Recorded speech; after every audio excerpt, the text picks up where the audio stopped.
To discuss this further, we're joined now by Erica Ford. She is the CEO and founder of Life Camp Incorporated, a nonprofit organization working with communities impacted by gun violence. In the Mexican city of San Miguel de Allende, we have Larry Barton. He's an instructor at the FBI Academy and the U.S. Marshals Service. And completing our panel from Valley View, Texas, is political commentator and radio talk show host John Gibson. Thanks all so much for joining us. Let me begin with Erica.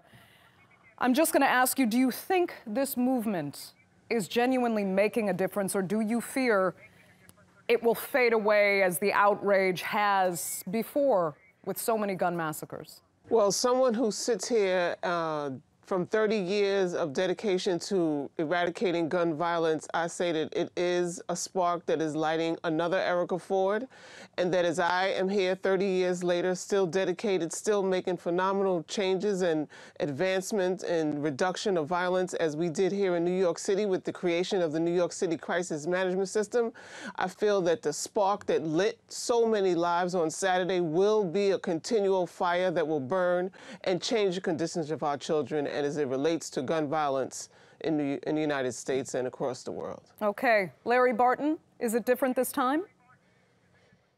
I think so. I think part of the issue here is that we're beginning to see a genuine dialogue that's not led just by adults. The fact that high school students have been able to reach to all levels of society and say this must stop is a huge step forward. It's no longer just a corporate issue or a civil rights issue or a human rights issue. This is about life at its best. And I do believe it's the beginning of what we saw with the civil rights movement and with many other movements in the U.S. I'm encouraged, but there's much more that has to be done. John Gibson, from what I can see here, you're not feeling the momentum of these protests. In fact, you find them somewhat irritating in a way that might actually backfire. It's a little tedious to have 16-year-olds telling us what to do, who apparently have not learned from civics class about the Constitution. It's very hard to change the U.S. Constitution. There is a Second Amendment. Now, as far as, other kinds of limitations on people getting guns, that probably will happen. I'm not saying this is going to come to nothing. But on the other hand, I think that the kids involved here, first of all, they're holding a special status that seems like it's impossible to criticize them without being shouted down. But I don't think they are going to get exactly what they want. I'm sure there will be some new kind of gun limitation laws, but I'm quite sure it's going to fall very short of what they've been demanding over the weekend.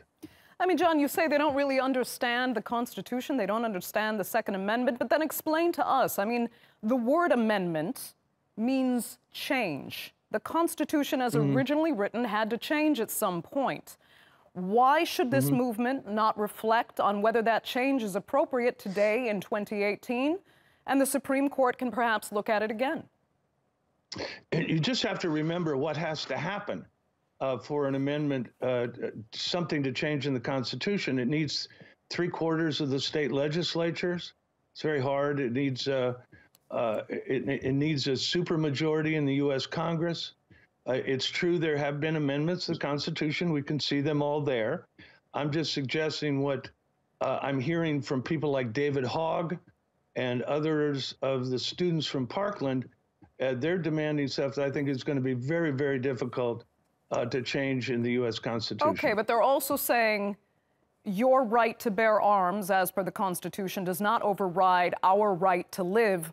Let me ask you then point blank, do you think change should take place somehow? Something about gun legislation has to change? And if so, what would be your ideal legislation? What would be the balance between what these students are calling for and what you think would suffice for the Second Amendment rights? You're asking my opinion. My opinion is that a person like David Hogg, not David Hogg, Nicholas Cruz should not have had that gun. He should not have been able to buy it. Okay, so what would have stopped him from buying it? If they had actually taken him into an involuntary confinement, he would not have been allowed to buy a gun. And by the way, there's several steps along the way here where Nicholas Cruz should have been either taken into custody or subjected to a lot more scrutiny than he was. People seem So to be background ignoring checks. the many failures on if he had been the deputy who did not go into the school to fire back at him, had an opportunity at one point to make Nicholas Cruz go to a mental institution. If he had done that, he would not have been able to buy that gun. He would have been forbidden from buying that gun, and he should have been forbidden from buying that gun. Larry, I saw you had something to say. I'll let you jump in quickly. Go ahead. Well, I want to try to clarify. The U.S. Constitution guarantees the right to bear arms. John is absolutely right, and I don't think anyone is questioning that. But we have 265 million guns in the U.S., one for every adult. We have enough guns. Here's our problem. It's the automatic rifle, the AR-15 that was used, as you just heard John say, but not just there, but also in many other critical events across our country. An automatic rifle is not guaranteed by the U.S. Constitution. That is absolutely heinous. It's not an automatic rifle. It's not an automatic rifle. You're misstating that.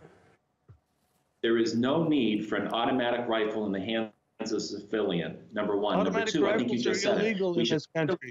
They're illegal, but they're everywhere, and they're used in mass events all over. You're talking about a semi-automatic rifle. If you ban the AR-15 because it's a semi-automatic rifle, what are you going to do about the 100 million hunting rifles that are semi-automatic? Do people not realize that there are other guns other than the AR-15 that are semi-automatic?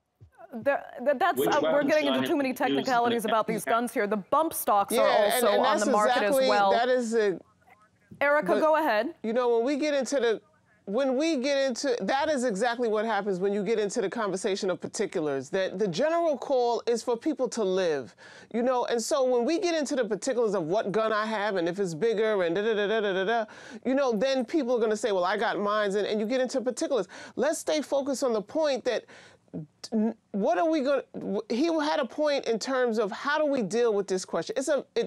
We still have to also look at the mental health issue, because the program that we have, we work with shooters.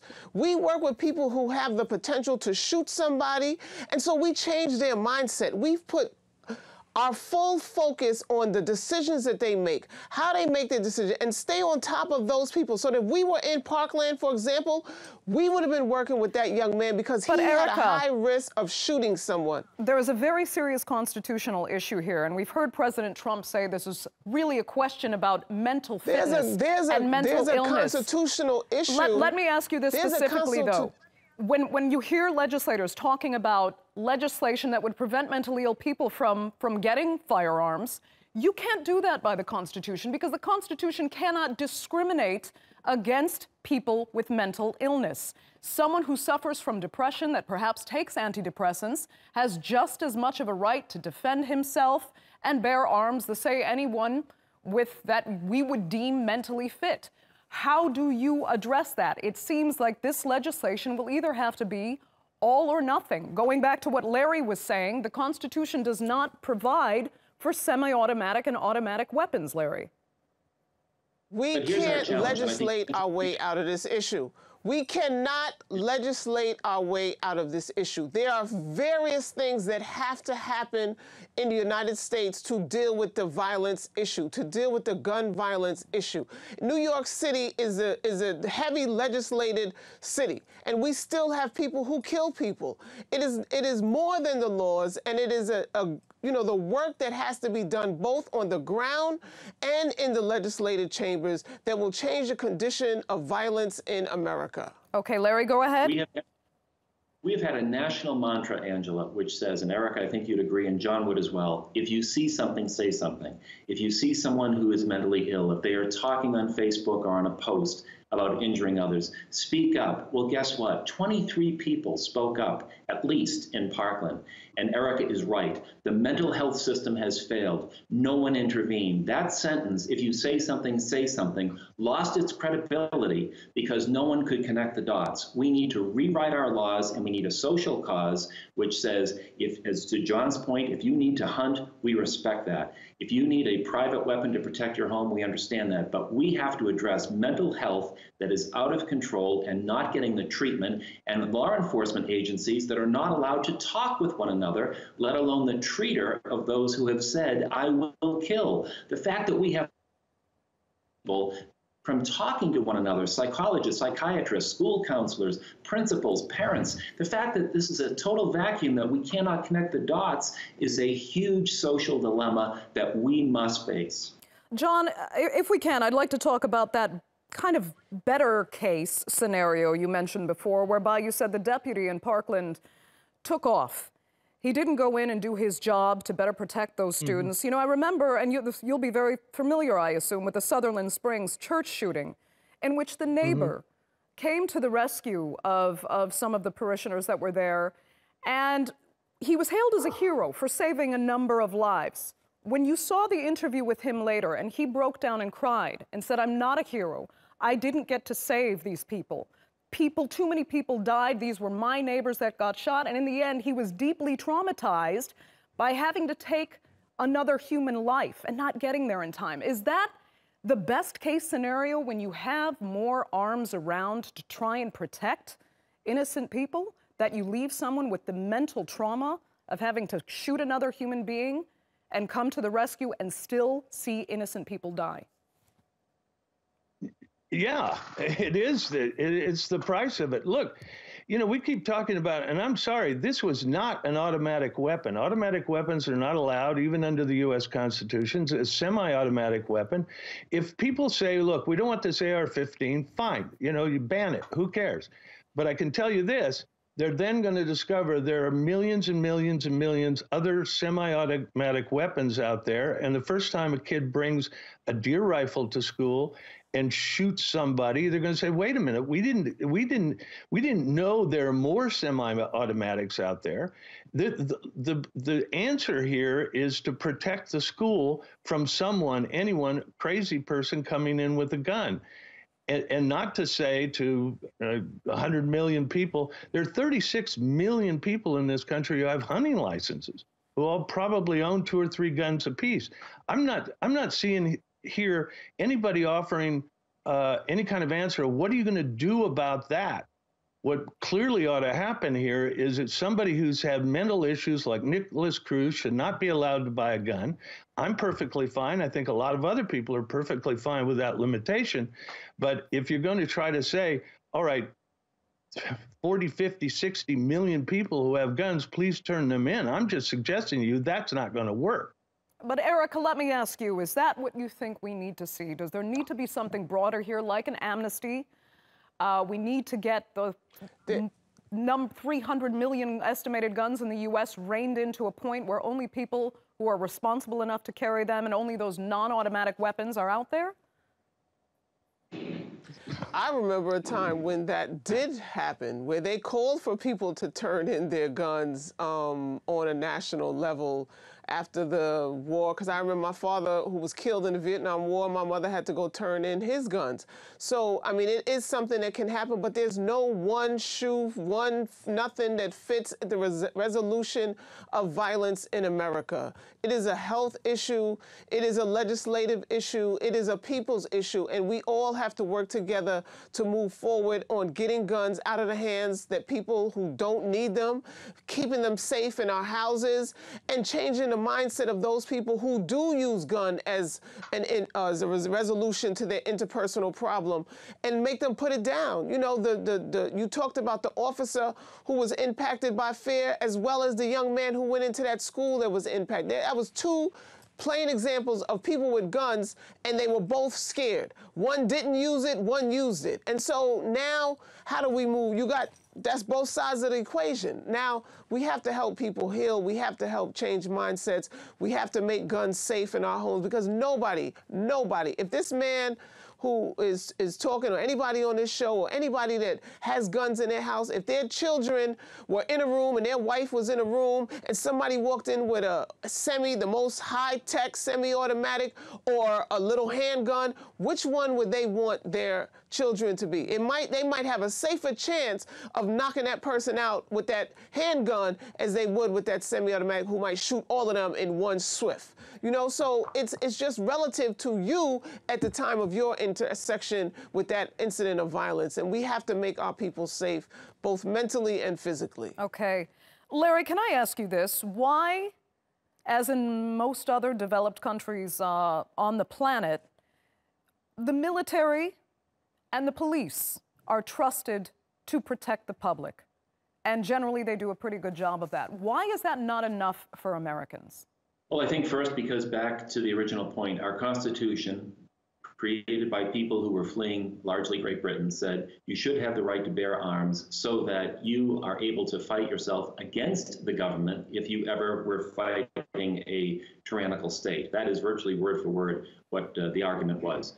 And again, back to this, what was a weapon then is obviously quite different 250 years later. We're mincing words. An automatic weapon, a semi-automatic weapon. The point is a pistol or a rifle that may be used legally by smart people that have been well vetted is totally appropriate. I've never met anyone who says that they do not believe in that. We only have a few. The issue is that a semi-automatic or an automatic weapon does not belong in the hands of a civilian. That's where the military should be protecting all of us. Okay, and there's also a huge issue here. We only have a couple minutes left to look at. Is this the kind of financial damage that this could do to gun manufacturers in the United States? It's an absolutely huge industry. It employs over 300,000 people alone. If we are to cut back on the kinds of massive arms sales we see in the United States, John Gibson, let me ask you, what would happen then to the people in the gun industry in the U.S.? Look, Remington is declaring bankruptcy today. I mean, that's already happening. The financial penalties that result to gun manufacturers and sales organizations from something like this is already happening. But all you have to do is suggest that you're going to ban these weapons. You're going to say, all right, well, no more semi-automatic weapons. And immediately there's a run on guns like no one has ever seen. That doesn't really solve the problem.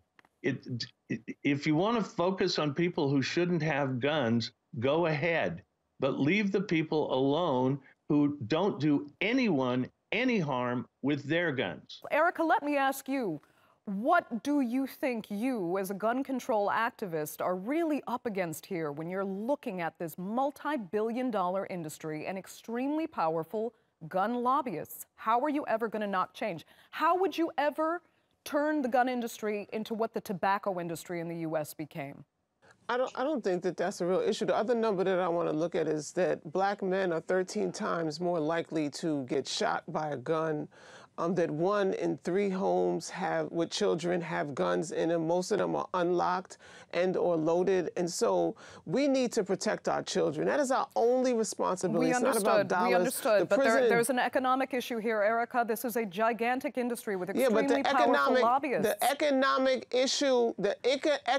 issue for black people is the prison industrial complex that criminalizes our children and shoots them every single day. Mass shootings that we're talking about is something that happens in the same way it happened with the tobacco industry, it can happen with the gun industry. There's no absolutes in this world. Okay. And so I'm just saying that as we talk about this, we can't be a voice of people who are not heard and not looked at, who are mostly impacted by gun violence in America, right, Erica, whether it's the police shooting them or... It branches out into so many areas, and it is extremely tragic. But Larry, I just want to finish with you then.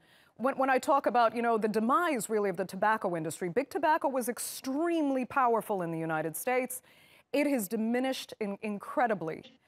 Do you think the same could possibly happen with the gun industry when lobbyists and the NRA are finally criticized to the point that they no longer have what they used to have?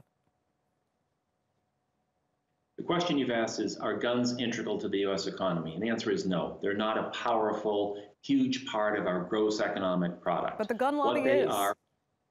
But the gun lobby is. Thank you. That's exactly the issue. What the NRA needs to do as an advocacy group is to acknowledge that there is a problem with guns. We have a problem with mentally ill people who can get easy access, in some states, same day, to automatic and semi-automatic and handguns. That is wrong. The NRA needs to modify and begin this dialogue, as you suggested, with the tobacco industry. Eventually, the tobacco companies are still around. They're still making money. They've diversified into the wine and other industries. It's not as if they went out of business. This is an economic issue, it's a social issue, and it is a mental health issue. And until we get the NRA to embrace some change and get off their perch and say they're willing to work with smart people, with civilians on the street, with the minority communities, until the NRA is willing to modify, we're at a loggerhead.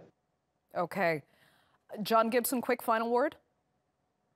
There was no constitutional amendment protecting tobacco. It's just completely different. And to suggest they're more or less the same is to live in la la land.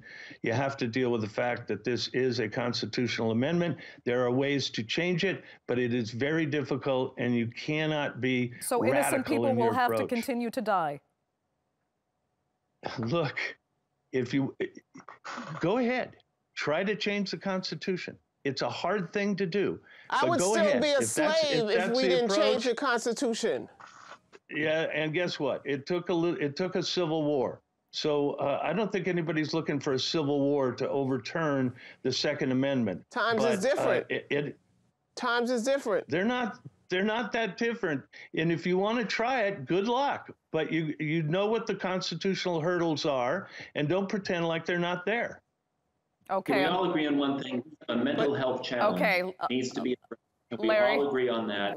Yes, please. Right. We'll have to leave it there. Exactly. I'd like to thank all three of our panelists so much for joining us on this edition of The Newsmakers. Erica Ford, Larry Barton, John Gibson, thank you.